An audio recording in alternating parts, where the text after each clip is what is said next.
വരട്ടെ. ഈശോയെ മാരകരോഗങ്ങൾ മറാവ്യാധികളെ യേശുവിൻ്റെ നാമത്തിൽ മാറിപ്പോകട്ടെ. ഈശോ നിന്റെ വിശുദ്ധ പൗരോഹിത്യത്തെ മഹത്വപ്പെടുത്തണമേ കർത്താവേ. നിന്നെ ആശ്രയിക്കുന്ന നിരാശന ഇടയാക്കലെന്ന് പ്രാർത്ഥിക്കുന്നു ഈശോയെ.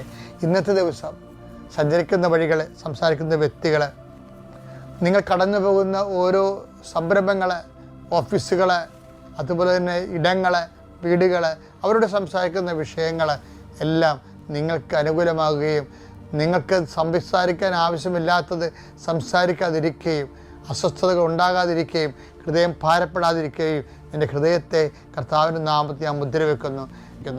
എൻ്റെ കർത്താവെ, നീ കുഞ്ഞുങ്ങളെ, സാധാരണ മനുഷ്യർ, കന്നുകാലികളെ കൊണ്ടും ആടുമാടുകളെ കൊണ്ടും ജീവിക്കുന്നവരുണ്ട്, കൃഷിയിടങ്ങളെ കൊണ്ട് ജീവിക്കുന്നവരുണ്ട്, മത്സ്യത്തൊഴിലാളികളായ സഹോദരങ്ങളുണ്ട്. എല്ലാവരും അനുഭവിക്കുന്ന അടിസ്ഥാന തൊഴിലവസ്ഥകളുടെ മേലുള്ള മറ്റുള്ളവരുടെ കടന്നുകയറ്റവും അതുമൂലം ഉണ്ടാകുന്ന വിലത്തകർച്ചയും അതുമൂലം ഉണ്ടാകുന്ന കടക്കയറ്റങ്ങളിലുമെല്ലാം രക്ഷിക്കാൻ വേണ്ടി കർത്താവിൻ്റെ ചൈതന്യം നിന്നിലേക്ക് ആവശ്യിക്കുകയും നിന്നെ കർത്താവ് സംരക്ഷിക്കുകയും ചെയ്യട്ടെ. കെട്ടിച്ചു വിട്ട മക്കളെ, ക്ലേശങ്ങളോട് തിരിച്ചു വന്നിരിക്കുന്നവർ, ഗർഭിണിയായ മക്കൾ, ഗർഭശിശുക്കൾ, രോഗങ്ങളുള്ളവർ, കുടുംബത്തിൽ കലഹങ്ങളുള്ളവർ, അസമാധാനമുള്ളവർ, അകന്നു താമസിക്കുന്നവർ, ഒന്നു ജീവിക്കാൻ ആഗ്രഹിക്കുന്നവർ എല്ലാവരും കർത്താവ് അനുഗ്രഹിക്കട്ടെ. വ്യത്യസ്തമായ കാര്യങ്ങൾക്കും ജോലിക്കും വേണ്ടി അന്യനാടുകളിലേക്ക് പോയിരിക്കുന്നവർ അവർ സമാധാനം തിരിച്ചെത്തുവാൻ ഇടയാക്കണമെന്ന് പ്രാർത്ഥിക്കുന്നു. അവരവിടെ തന്നെ കർത്താവിൻ്റെ കടങ്ങൾ പരിഹരിക്കപ്പെടുകയും അവർക്കുണ്ടാകുന്ന തൊഴിൽ തകർച്ചകളെയും രേഖാമൂലമായ തകർച്ചകളെയും എല്ലാം കർത്താവ് പരിഹരിക്കുന്നതിനായി പ്രാർത്ഥിക്കുന്നു.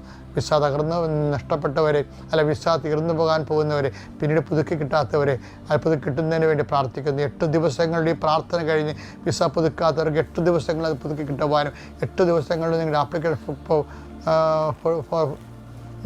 സെറ്റ് ചെയ്യാൻ കർത്താവ് നിങ്ങൾ അനുഗ്രഹിക്കട്ടെ. എൻ്റെ കർത്താവിൻ്റെ ഉന്നതമായ നാമത്തിൽ, സഭയുടെ അധികാരത്തിൽ, കുരിശടയാളത്തിൽ നിങ്ങൾ അനുഗ്രഹിക്കപ്പെടട്ടെ.